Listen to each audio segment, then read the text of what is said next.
Bonsoir et bienvenue dans cette édition d'information de votre chaîne Bonferré. La Direction générale des impôts a procédé ce matin au lancement de la machine à timbre installée dans les commissariats de la capitale. Par la mise en place de cette machine, la DGI se fixe comme objectif de moderniser et sécuriser les flux et revenus du timbre fiscal. Aboubakar Amadou et Omara Boukari. D'abord, un honneur rendu par un détachement des éléments de la direction de la police de la ville de Niamey, ensuite la visite de la machine à timbre. C'est le cérémonial du lancement officiel de la nouvelle machine à timbre par la Direction générale des impôts au niveau du commissariat central et à la direction de la surveillance du territoire DST. Le résultat de cette démarche aujourd'hui, nous avons 33 machines installées dans l'ensemble des services de la police à Niamey.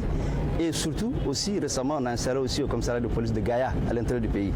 Donc l'opération va se poursuivre dans les autres commissariats de police de l'intérieur du pays, bien sûr en concertation avec la direction générale de la police.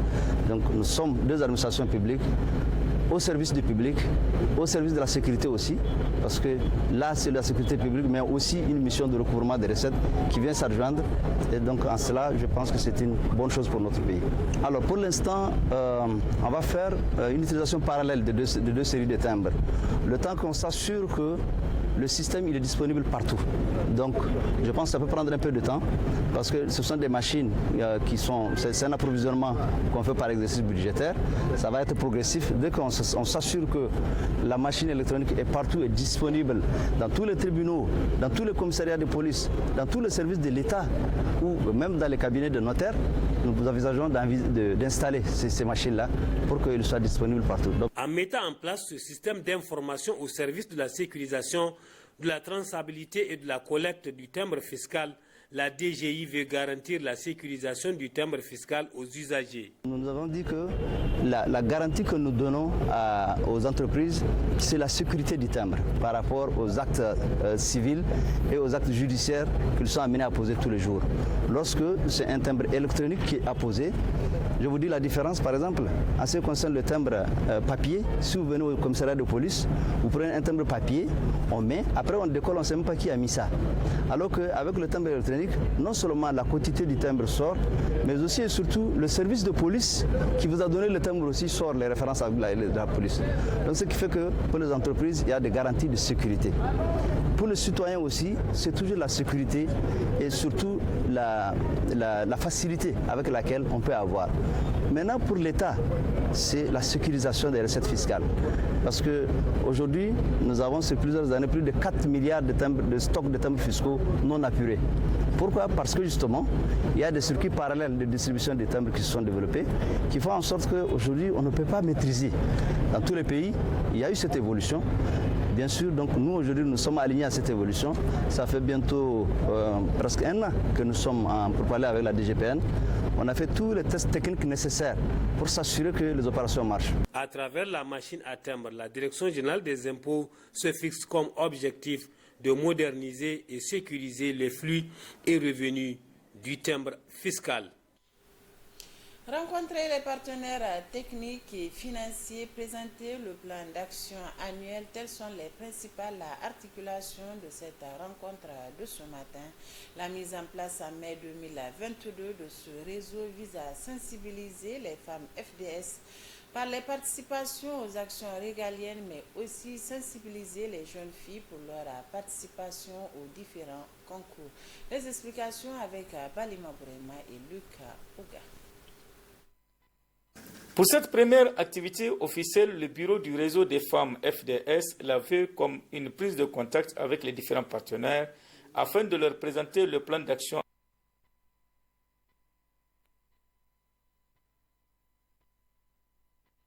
Pour cette première activité officielle, le bureau du réseau des femmes FDS l'a vu comme une prise de contact avec les différents partenaires afin de leur présenter le plan d'action annuel. Selon la présidente du réseau, plusieurs actions sont prévues, notamment des séances de sensibilisation à l'endroit des jeunes filles pour intégrer les différents corps. Et les plus grands projets de notre réseau, je dirais, c'est même un défi pour nous, c'est de rehausser le recrutement des femmes au sein des forces de défense et de sécurité. Nous allons organiser beaucoup d'activités dans ce sens, des activités de sensibilisation pour rencontrer les jeunes, pour qu'ils puissent comprendre que le port de la tenue, ce n'est pas seulement un métier destiné à l'homme, mais la femme peut bel et bien porter la tenue, la femme peut émerger dans la tenue et la femme peut apporter sa contribution dans la sécurisation du pays. Soutenue par la mission ECAP Sahel, la rencontre de ce jeudi répond à la politique de l'institution européenne. Sa représentante estime que la femme doit participer aux actions de sécurisation du pays. Pour nous, comme mission européenne qui soutient vraiment le secteur de sécurité au Niger, la présence et le rôle des femmes est primordial pour vraiment soutenir le secteur de sécurité du sens aussi plus large. Donc on sait que la présence des femmes constitue seulement 3% du nombre global. Pour nous, c'est très important que les femmes qui sont soutenues dans le secteur de sécurité, dans toutes les forces, pour augmenter la capacité et de vraiment améliorer le secteur de sécurité. Pour le représentant de la hiérarchie, cette rencontre permettra de définir les grandes lignes des activités prévues par le réseau des femmes FDS. Cette activité est le résultat d'un long processus qui a commencé par une série d'ateliers de réflexion sur le renforcement de la présence des femmes au sein des structures de défense et de sécurité. La sous-représentation des femmes au sein de ces structures affecte les stratégies, les opérations et surtout la capacité à comprendre et à répondre aux besoins des communautés en général et aux besoins spécifiques des femmes et des enfants en particulier. Sous-représentées au sein des différentes forces de défense et de sécurité, les femmes veulent changer la tendance en écartant les stéréotypes et en sensibilisant les jeunes filles sur le métier des armes. Cérémonie ce matin de clôture et remise d'attestation à l'issue d'une formation de reconversion de 80 jeunes diplômés en difficulté d'insertion au métier du solaire. Sur initiative du PRODEC et l'ANPE, les récipiendaires ont reçu leur attestation de fin de formation dans le domaine du solaire. Achatou Mamadou pour les détails. Kalla Toukour fait partie du lot de 80 jeunes diplômés en quête d'emploi ayant subi une formation de reconversion au métier du solaire d'une durée de 9 mois. La présente cérémonie organisée en leur honneur marque la fin et la remise des attestations de formation assurées par l'Agence nationale pour l'énergie solaire Arnesol.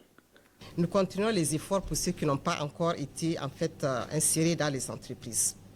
Donc, à l'endroit des entreprises, ce que je vais dire aussi, c'est que je leur rappelle que ces étudiants, en tout cas ces apprenants que nous mettons à leur disposition, ont en fait été formés par des formateurs de qualité avec des équipements de dernière génération et des logiciels spécifiques et qui pourraient les accompagner. Soutenir ces jeunes diplômés en difficulté d'insertion professionnelle au métier de l'énergie solaire, c'est possible grâce au soutien du projet de développement des compétences pour la croissance PRODEC à l'Agence nationale pour la promotion de l'emploi ANPE sur financement de la Banque mondiale.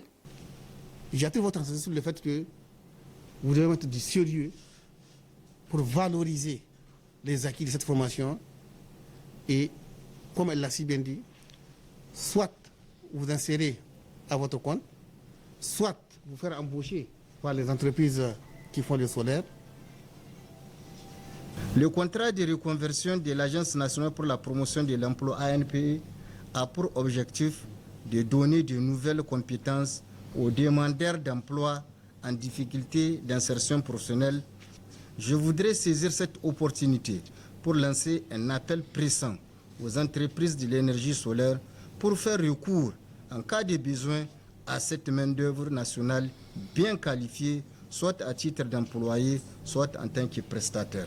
Avec un nouveau parchemin obtenu, ces jeunes sont ainsi aptes à exercer dans le domaine du solaire comme agent de conception, installation et maintenance du système solaire thermique basse température, agents concepteurs et conducteurs des travaux centrales hybrides, solaires et bien d'autres. Cette formation, une manière de lutter contre le chômage des jeunes, notamment des jeunes diplômés.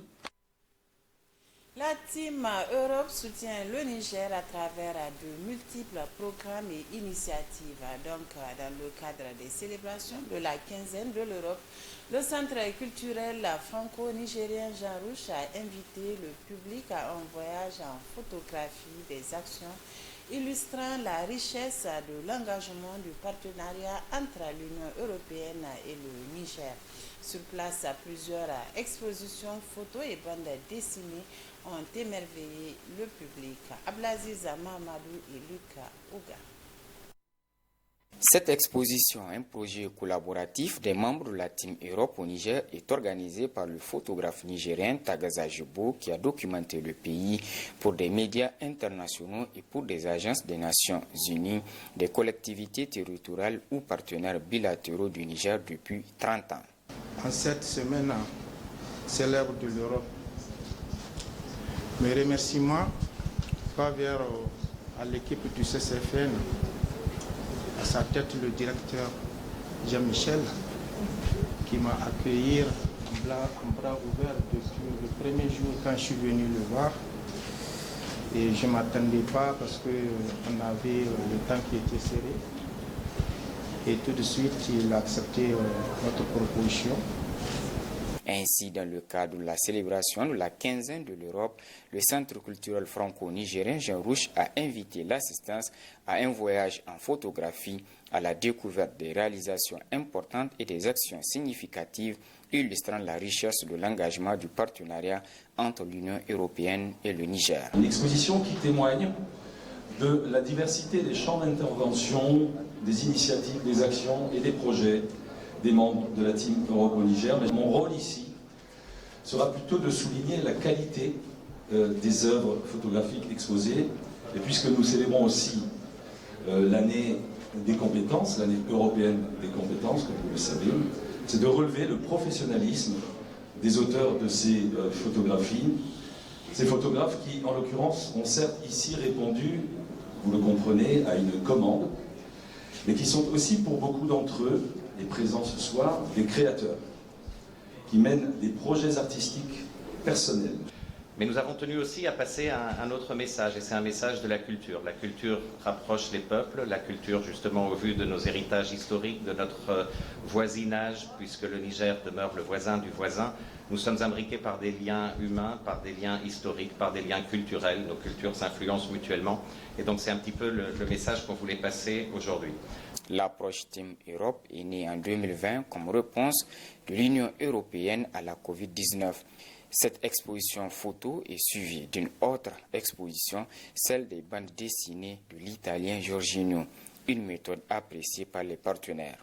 Maintenant, je me sens vraiment émotionnée de voir tout ça qui s'est réalisé, mais en fait, j'avais depuis longtemps, je me rappelais de quand je t'ai rencontré la première fois, j'ai ressenti immédiatement une personne véritable, une personne avec une profondeur d'esprit énorme et un enthousiasme contagieux.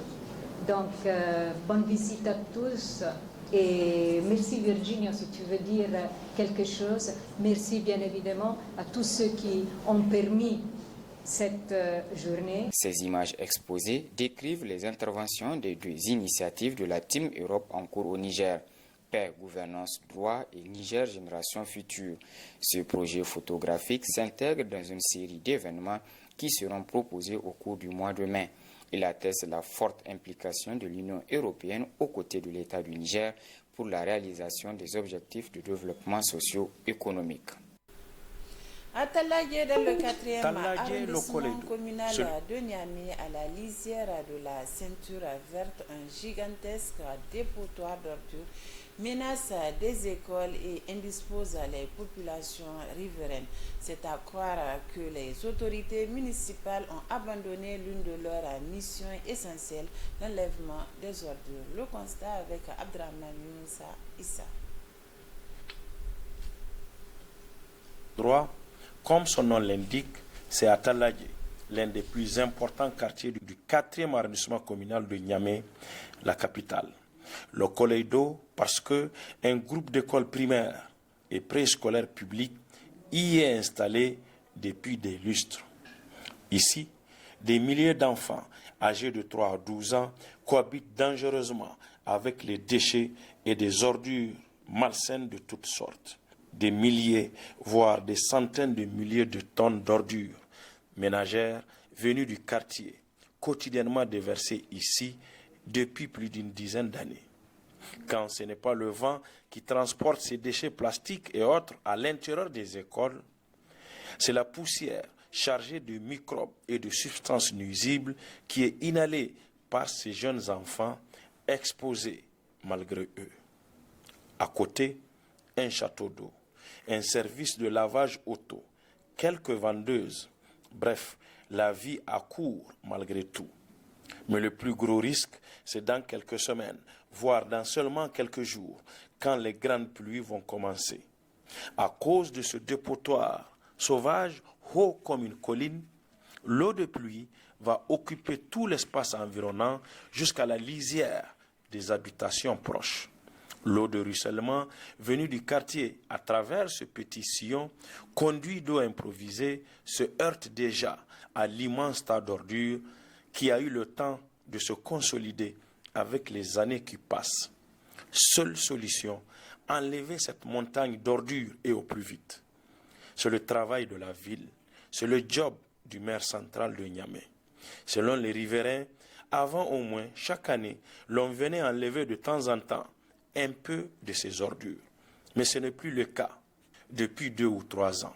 Cette année cependant, il urge d'enlever toute ou partie de ces ordures encombrantes avant qu'une catastrophe n'arrive.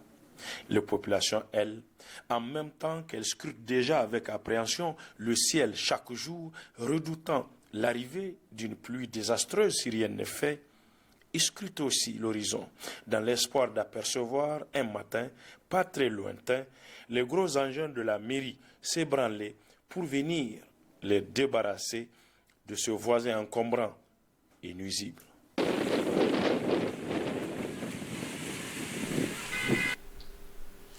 Conduit par le projet USAID Sahel, la collaboration et communication, les caravaniers dans le cadre de la mise en œuvre des activités dans le domaine de la paix, démocratie, gouvernance et cohésion sociale avec les projets financés par l'USAID, notamment Adalchi et On est ensemble, étaient dans la région de Tillabéri. Ces derniers renforcent les voies de justice pour réduire la vulnérabilité et l'extrémisme violent. Husseina Hassoumi et Hassan Abdoulaye pour d'autres précisions. Lancé le 23 juin 2021 et mis en œuvre par un consortium d'organisations au Niger, le projet Adelti intervient à Tillabéri, Tawa et Difa et fournit aux communautés les outils dont elles ont besoin pour traiter de manière juste et équitable les griefs qui les opposent. À Sakwara, chef-lieu du canton de la commune urbaine de Tillabéri, les médiateurs locaux formés à la négociation et à la médiation par le projet résolvent les conflits communautaires et luttent contre les violations des droits humains. Malgré mon handicap, moi j'ai été choisi par mon structure. Moi je représente l'ESC au niveau de la médiation. Donc l'USAID n'ont pas écarté les handicapés. Avant Adelchi, la femme au niveau rural, nous avons beaucoup de droits qui sont piétinés. Mais maintenant, avec les sensibilisations, avec les restitutions des formations, dès que nous venons, nous transmettons ça au niveau des femmes. Maintenant, on commence à être émancipés. Que ce soit nous, que ce soit nos maris, maintenant, ça va un peu. Un changement ne vient pas tout de suite, quoi, je veux dire. Ça, c'est progressif. Tout le monde sait que ce soit femme, que ce soit homme, nous sommes du même père. Quand notre père meurt, là, nous avons tous droit à la terre. Ça, c'est compris de tout le monde. Dans la commune rurale de Ouacha, région de Zender, l'amélioration des ressources concertées par les dialogues multi-acteurs initié par Shiga à travers l'ONG Nagari, a permis de sécuriser le couloir de passage d'Arawasha, long de 7 km, et d'éviter les conflits entre agriculteurs et éleveurs, même en période de transhumance. Cette activité-là a vraiment permis à la population de comprendre l'importance de ce couloir-là, ce qui peut leur amener et ce qui peut éviter, c'est-à-dire les conflits entre les éleveurs et les agriculteurs et consorts. Presque tous les villages qui sont sur le tronçon ont même donné certaines parties de leur terre pour sécuriser ce couloir-là, avec des PV signés à l'appui, bien sûr. Vraiment, chapeau à ONG Nagari et à USAID qui ont eu cette initiative. À Kolo, l'une des 7 communes d'intervention du projet, on est ensemble dans la région de Tillabéri, mis en œuvre par la jonction de 3 ONG. 30 jeunes leaders choisis dans la commune par le dit projet s'appliquent dans la recherche de la paix à travers des actions de sensibilisation et sont accompagnés de leur autonomisation par des volets d'activité.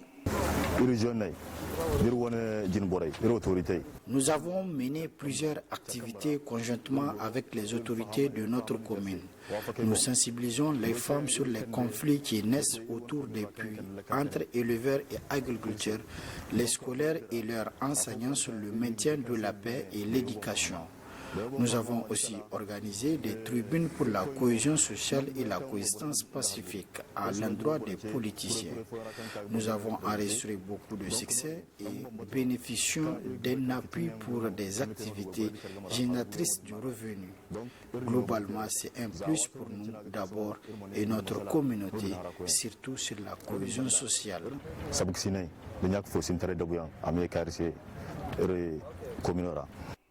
Tous ces projets financés par l'USAID qui étaient en contact avec les caravaniers de USAID Sahel Collaboration et Communication SCC ont pour même vision de consolider la paix, promouvoir la stabilité et la cohésion sociale dans leur zone d'intervention, mais aussi et surtout de renforcer la résilience des communautés à l'extrémisme violent.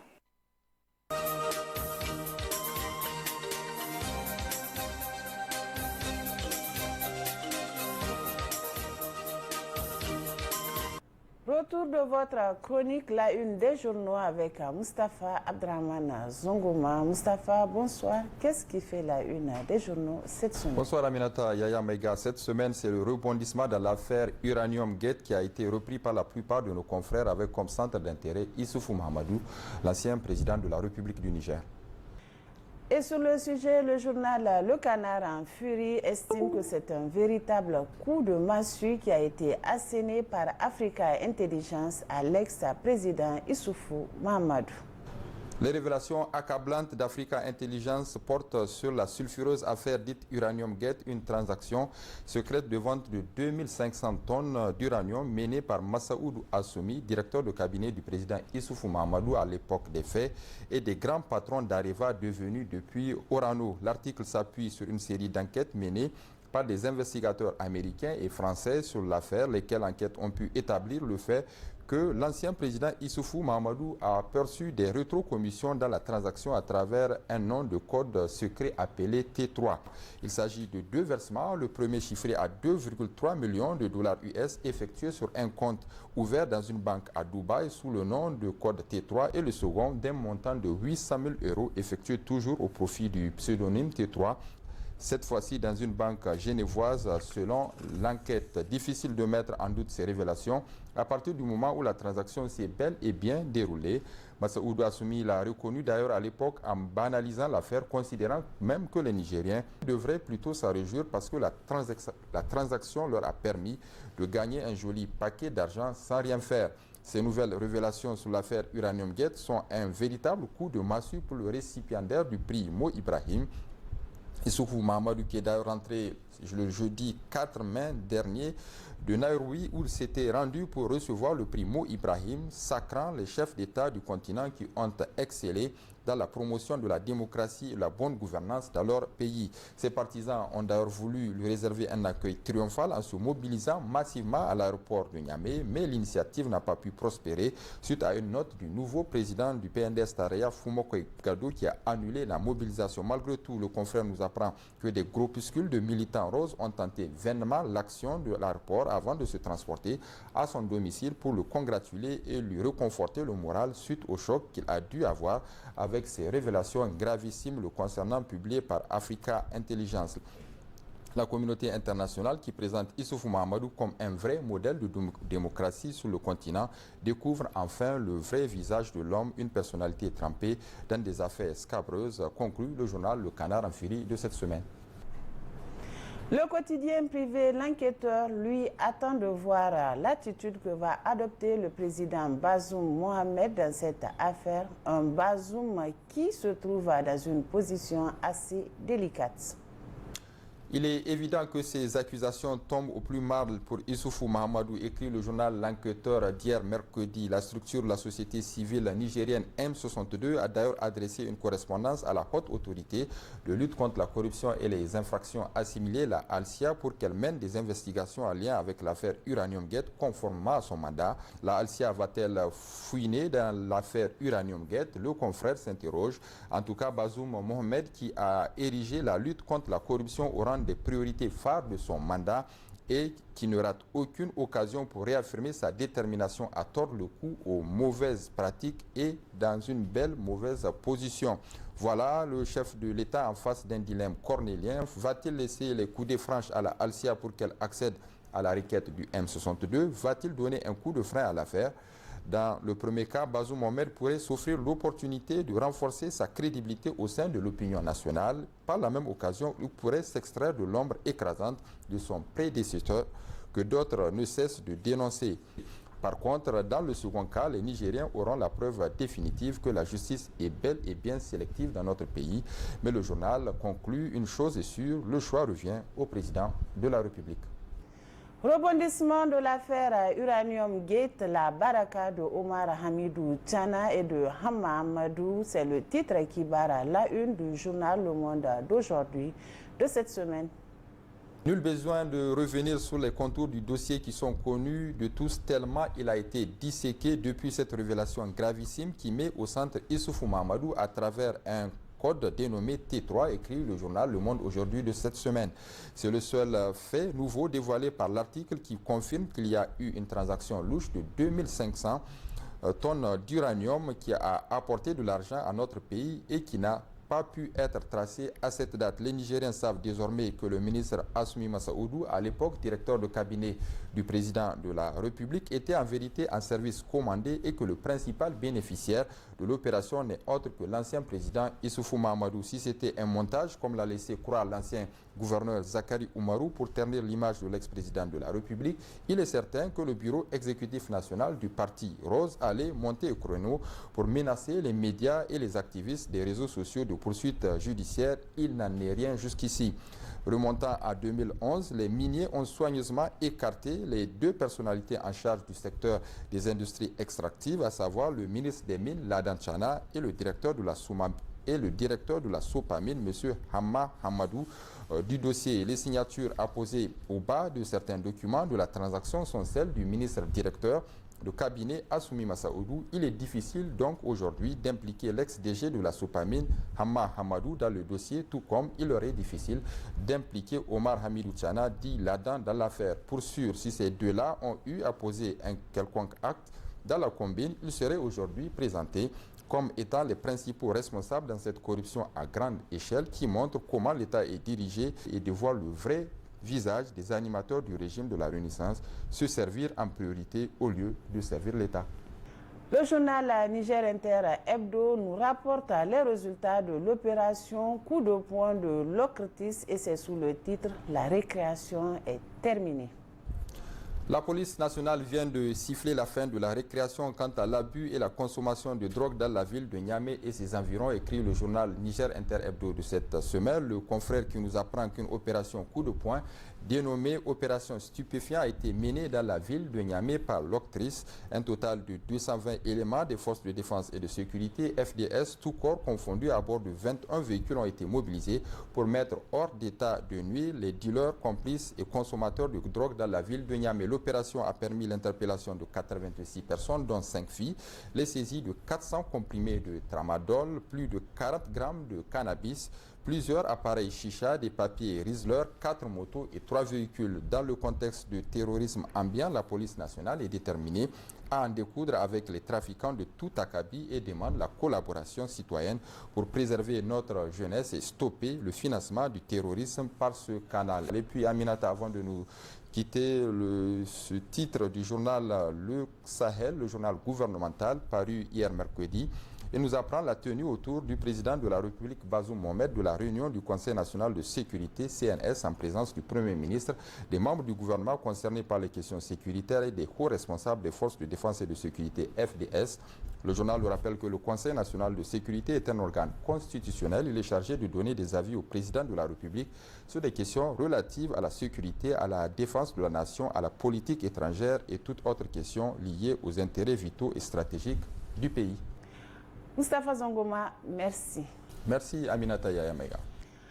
Merci également à vous de nous avoir suivis. Excellente soirée en compagnie des programmes de la télévision Bonferré.